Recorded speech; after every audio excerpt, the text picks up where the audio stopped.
Originalmente produzida para a televisão, esta série apresenta evidências que provam a autenticidade da Bíblia Sagrada. Dirigindo-se a ambos os lados da controvérsia, especialistas expressam pontos de vista não apoiados pelos produtores ou por Group Publishing. O milagre de Moisés no Mar Vermelho aconteceu? De acordo com a Bíblia, um arbusto em chamas surge para um pastor com insolação num morro rochoso. Como resultado desse acontecimento milagroso, esse pastor conduz quase 2 milhões de refugiados da escravidão para o deserto. Perseguidos pelo exército de Faraó, os refugiados ficam encurralados às margens do Mar Vermelho até que acontece outro evento miraculoso. Os refugiados se salvam, mas o exército egípcio se afoga. Isso aconteceu de fato. A Bíblia é precisa a respeito desse relato. Foi um milagre ou uma miragem? A ideia de centenas de milhares de israelitas atravessando o Mar Vermelho é loucura. A Bíblia diz que havia de 600 a 3 mil homens, o que significa que mais de 2 milhões de pessoas atravessaram aquelas águas. Provavelmente teria levado várias semanas para todas aquelas pessoas passarem. A ideia toda é loucura. A história bíblica do Êxodo é um testemunho escrito por um leigo para seus contemporâneos. Apesar do escritor não ter sido um historiador especializado, existem suficientes pontos históricos indicando que o relato é factual, tanto de uma perspectiva arqueológica quanto da perspectiva antropológica egípcia. Diante disso, a história do arbusto em chamas é pura ficção ou, no mínimo, mitologia. Isso parece ser entusiasmo religioso. A ideia de um arbusto queimar e ainda existir não está no âmbito da realidade. A história bíblica do arbusto em chamas é completamente verdadeira e totalmente provável. Baseados em recentes desenvolvimentos da oceanografia física e da meteorologia, hoje podemos provar que a travessia do Mar Vermelho teria sido possível. Do arbusto em chamas à abertura do Mar Vermelho, a história do êxodo dos israelitas do Egito tem sido uma fonte constante de discórdia entre os especialistas. A Bíblia oferece um relato notável a respeito do homem conhecido como Moisés. De acordo com a história do livro do Êxodo, os israelitas eram um povo escravizado no Egito. Eles estavam crescendo em número, preocupando seus escravagistas egípcios. Devido a isso, o faraó ordenou que todas as crianças hebreias do sexo masculino fossem executadas. Uma jovem mãe, uma das escravas israelitas, não podia mais proteger o seu filho pequeno, então o colocou em uma cesta e o pôs para flutuar no rio Nilo, perto do palácio do faraó. Uma princesa do Egito encontrou a cesta e levou a criança para ser criada como sua. Ela chamou a criança de Moisés. Criado em ambiente real, foi só na idade adulta que Moisés começou a se identificar com sua herança. A história do êxodo dos israelitas a partir do Egito tem sido uma constante fonte de discórdia entre os especialistas. A verdade a respeito da história do êxodo na Bíblia depende de respostas a 3 perguntas. As 10 pragas invocadas por Moisés contra os egípcios realmente aconteceram? Houve realmente um povo escravizado chamado israelita que fez um grande êxodo fora do Egito? É possível que o Mar Vermelho tenha realmente se aberto, como afirma a Bíblia? Mexam-se, cães preguiçosos! Por que está parado, cão? Ao trabalho!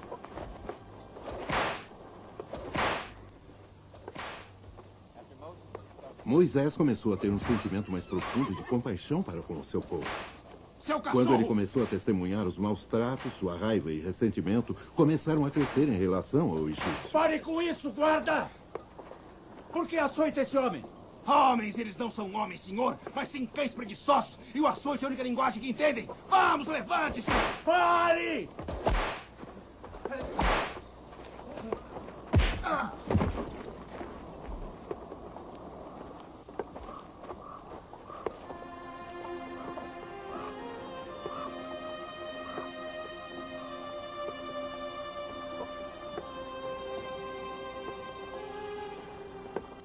Pretendia matá-lo.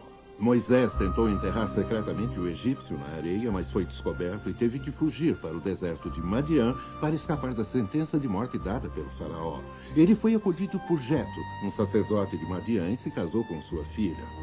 Durante 40 anos, Moisés levou a vida simples de um pastor.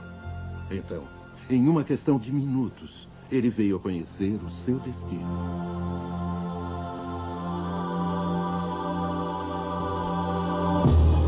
Eu sou o Deus de Abraão, Isaque e Jacó. Tenho visto a miséria de meu povo escravizado no Egito. Você, Moisés, irá para o sul e guiará meu povo libertando-o do Egito. Quem sou eu para guiar os israelitas para fora da terra do Egito? Por que o faraó me daria ouvidos? Não tenha medo, pois estarei com você. Vá agora com seu irmão, Arão. O encontro de Moisés com o arbusto em chamas é uma das histórias mais memoráveis da Bíblia e certamente uma das mais controvertidas. A Bíblia nos diz que não só o arbusto irrompeu em chamas, mas que não foi consumido pelo fogo. Isso tem sido há muito questionado pelos críticos da Bíblia. Então, fomos para Israel para perguntar aos especialistas de lá a respeito do assunto. Aos pés do Monte Sinai está o monastério de Santa Catarina. A história local dos pastores, do povo nômade, os beduínos, sustenta que o arbusto que se encontra dentro do monastério ainda é o mesmo arbusto. Não posso confirmar nem negar que o arbusto que cresce no monastério era o próprio arbusto em chamas, mas é uma planta específica do deserto que coincide com a descrição bíblica. É a fraxinela ou sarça de Catamnus albus, um forte arbusto perene com flores brancas ou roxas, comum no Oriente Médio. O arbusto produz um óleo tão volátil que pode se incendiar com o sol. O óleo se queima rapidamente, mas o próprio arbusto não se danifica. Ramsés II foi um jovem espantoso e determinado. Um construtor de cidades e grandes templos. Ele até criou um canal de navegação entre o Rio Nilo e o Mar Vermelho 3.000 anos antes do Canal de Suez. Moisés e Arão foram ao faraó e imploraram que libertasse seu povo, mas o faraó rejeitou o apelo. E Deus enviou 10 pragas à terra. Após cada praga, Moisés foi ao faraó e deu-lhe a oportunidade de obedecer às ordens de Deus e deixar os israelitas partirem. Mas a cada vez o faraó recusava. O principal propósito da história do Êxodo não é descrever a história. O propósito principal da história do Êxodo, como foi criada pelos sacerdotes e escribas que viveram em Jerusalém, era glorificar seu Deus e fazê-lo parecer maior do que qualquer outro Deus. O que usaram foi uma série de antigas lendas e memórias distorcidas que eles juntaram para criar essa história que não tem nenhuma relação com a história. A arqueologia forneceu informações para desvendar narrativas e vários eventos, tais como o relato do Êxodo. Esse relato contém suficientes nomes de lugares cujas referências se cruzam com as de tabuletas cuneiformes sumerianas, não bíblicas e assírias, confirmando a precisão do relato do Êxodo, assegurando aos especialistas que não era um relato inventado para consumo posterior.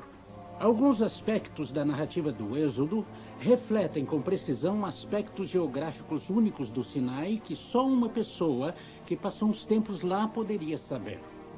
Há um antigo documento, um papiro egípcio chamado Papiro Ipuer, que conta, à base de testemunhos, a praga do sangue, a praga do gado, doença, a praga do estranho fenômeno do fogo, a praga lançada sobre o primogênito, a estranha escuridão. Todos os eventos que anteriormente pensamos conhecer só através da Bíblia podem ser lidos nos registros egípcios. Como descrito na Bíblia, a última das pragas chegou com um grande drama. Deus havia instruído aos israelitas para ficarem em suas casas e prepararem uma refeição com carneiro ou cabrito. Eles deveriam pegar o sangue desses animais e usá-lo para marcar as portas de suas casas. Naquela noite, o Senhor desceu nas terras do Egito e o primogênito de cada família egípcia foi fulminado. Essa praga foi a mais terrível. O faraó perdeu seu filho adorado. Sua resistência se quebrou. Ele ordenou que os israelitas fossem libertados. Eles deveriam abandonar inteiramente as terras do Nilo.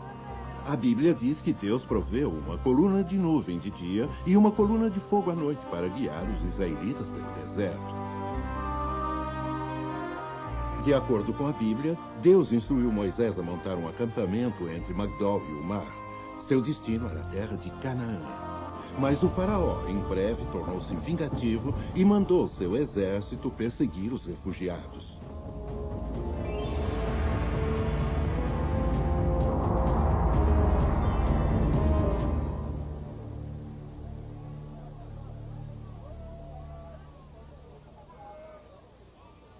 Os espiões retornaram de Ramsés. O faraó se ressente com nossa liberdade e manda seu exército para nos destruir. Precisamos colocar o mar entre eles e o nosso povo. Seus batedores foram capazes de encontrar algum lugar onde podemos atravessar? Não há nada ao norte e nem ao sul. Em uma semana seremos capazes de alcançar a estrada de Horus ao norte. Mas aí seria tarde demais. Pior. Nos tornaríamos, então, uma grande tentação para os filisteus que nos atacariam do norte. Você pode entrepor homens armados entre o faraó e o povo? Não há tempo suficiente.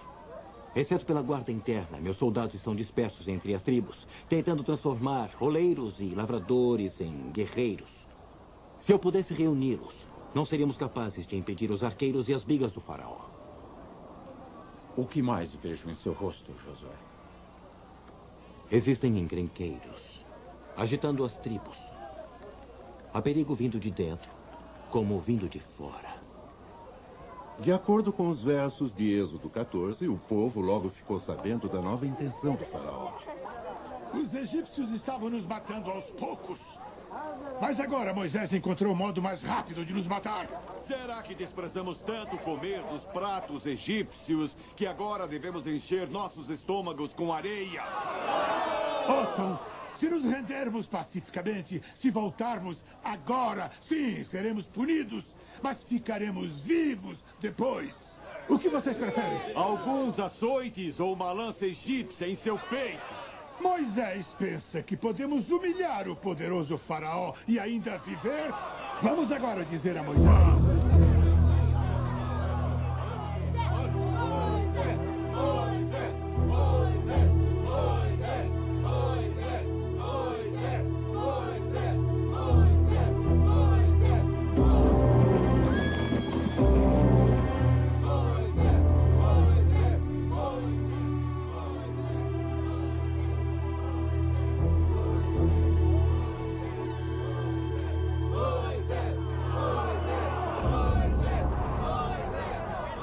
Veja o que fizeste a nós, ó poderoso Senhor Moisés. Vês as nuvens de poeira da maldição? Não consegues ouvir a terra trovejar ao som das bigas do faraó? Eu vejo.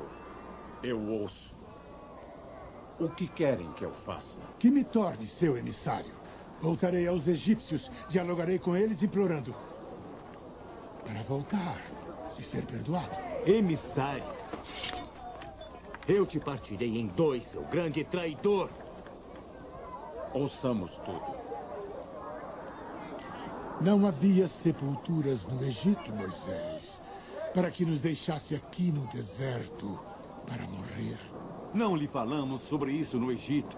Não lhe dissemos para nos deixar. Todos nós lhe dissemos que seria melhor viver sob a pesada mão dos egípcios do que morrer como animais doentes no deserto. Mas o Senhor não nos ouvia. Não o poderoso Senhor Moisés. Nós queremos morrer aqui? Ou preferiu estar vivos no Egito? Paz! Paz! Silêncio! Aonde é que está a vossa fé? Vocês acham que o Senhor os libertou do Egito para morrerem às margens desse mar? Não temam os egípcios e suas bigas. Vocês só precisam ficar quietos e transformar seus temores em fé. Então, vocês verão o poder de Deus.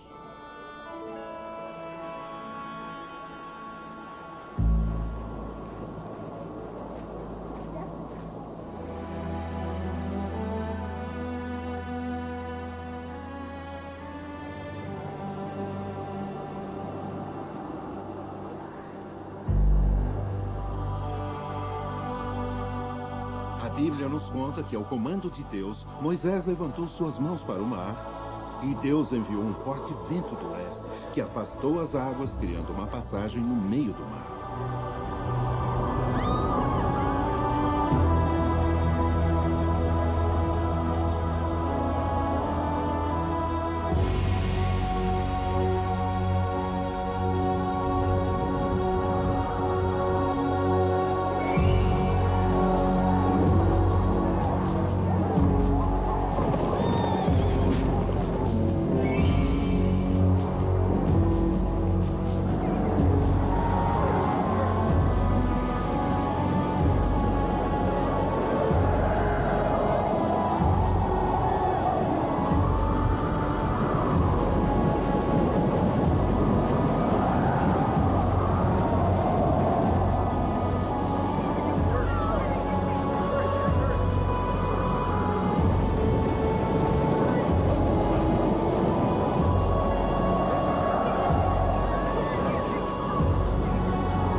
Com o exército egípcio os perseguindo, os israelitas foram capazes de atravessar a ampla passagem em uma questão de horas.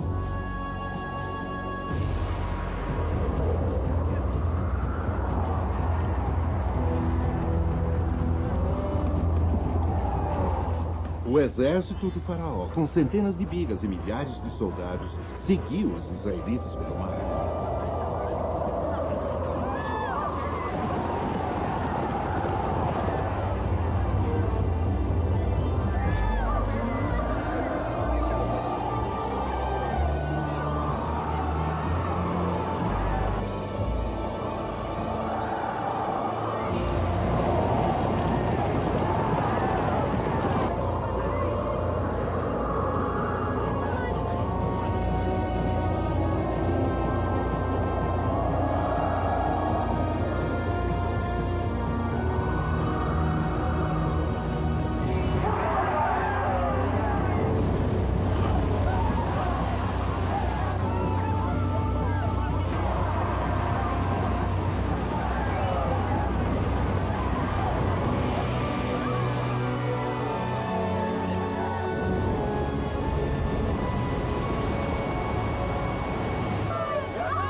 Deus, que assim seja. Alguns críticos expressam dúvidas se Moisés e os israelitas de fato atravessaram o Mar Vermelho. Outros não acreditam em nenhuma parte do êxodo. Mas recentemente houve a descoberta de uma evidência notável. Existem certas cerâmicas autênticas nas quais buscamos localizar o evento do êxodo e da imigração dos israelitas para a terra de Canaã. Uma dessas peças é esse bonito frasco peregrino muito bem pintado. E o próprio formato parece indicar o produto que continha. Ele vem de Chipre. Mas é importante para datar outro material que encontramos relacionado aos israelitas. Temos outra peça que é uma jarra de cerveja dos filisteus. Eles gostavam muito de beber cerveja. Ela era fermentada dentro da jarra e pode-se ver que era peneirada ao ser derramada na própria caneca. Os israelitas copiaram os utensílios dos filisteus, que eram muito pintados, e fizeram uma reprodução bastante pobre. De maneira que podemos dizer quando chegamos em um local para onde os israelitas se deslocaram. A cada dia surgem mais evidências que estão sendo escavadas e que estão ajudando a demonstrar que os israelitas foram em êxodo e se estabeleceram na terra de Canaã. Uma pergunta interessante a que Emanuel Anati respondeu em sua pesquisa, e ele é um dos principais arqueólogos do Sinai, foi a pergunta: o que os israelitas fizeram durante os 40 anos que vagaram no deserto? Dr. Anati descobriu algo como 30 mil inscrições em pedras, que ele data do período do Êxodo. Ele acredita que os israelitas escreveram naquelas pedras. Novos achados estão sendo desenterrados em vários sítios arqueológicos, tais como cerâmicas incomuns e desenhos em pedras que evidenciam que o êxodo realmente aconteceu. Mas, mesmo enquanto a validade do êxodo esteja sendo cientificamente provada, a controvérsia sobre a abertura do Mar Vermelho está se aquecendo.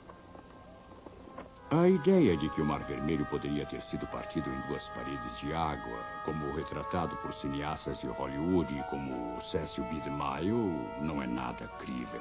Nesse local, em 1799, os engenheiros de Napoleão descobriram um espigão submarino de uns 180 metros de largura, se estendendo de margem a margem.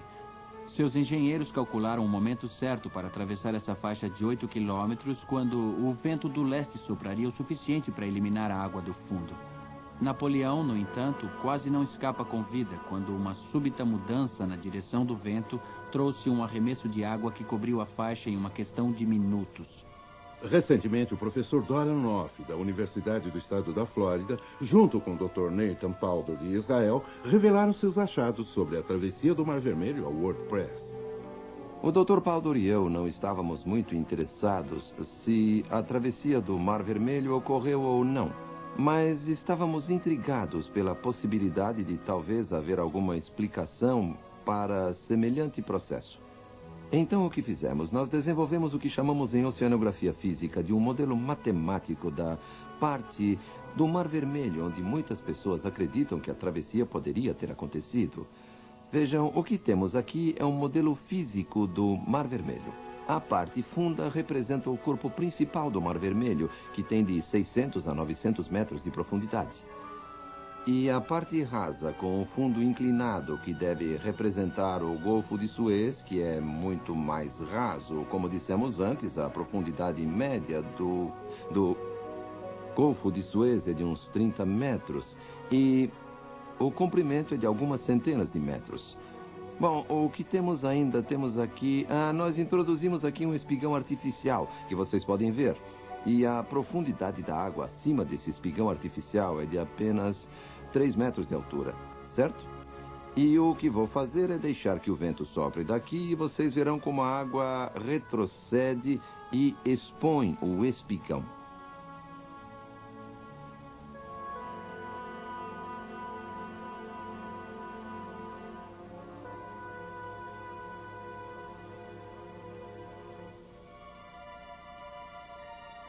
O que vocês podem ver é que a maioria da água à esquerda do espigão é afastada pelo vento. Ainda tem um pouco de água aí. E vê-se que há uma área exposta bem aqui. Certo? A ideia é que os israelitas atravessaram nessa parte do espigão que estava exposta e eles viram água em ambos os lados. Eles viram a água do lado esquerdo do espigão e a água do lado direito. Eu vou cortar o vento agora. Eu vou fazer isso abruptamente e vocês verão como ela volta. Vamos fazer isso.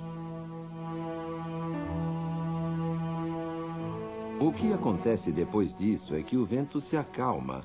A água quer voltar à posição que ocupava antes e faz isso por meio de uma onda de gravidade, a qual se move a uma velocidade que calculamos ser de uns 4 metros por segundo, que é, claro, uma velocidade da qual ninguém escapa.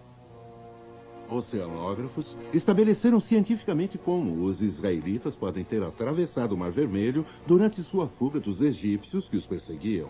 A cobertura da mídia mundial dos experimentos e descobertas de Noff e Powder não deixa dúvidas de que os israelitas poderiam ter atravessado o Mar Vermelho exatamente como descrito na Bíblia. O êxodo dos israelitas do Egito é mais do que uma história das 10 pragas contra os egípcios e da miraculosa travessia do Mar Vermelho. A verdadeira história é sobre um Deus que cuida das pessoas e sobre a liderança de Moisés, um homem que, em tempos de crise, confiou na fé em vez de recuar e se entregar. Quando as pessoas pensarem em você daqui a alguns anos, se lembrarão de alguém de fé inabalável ou de uma pessoa que foge dos problemas. Algo a se pensar.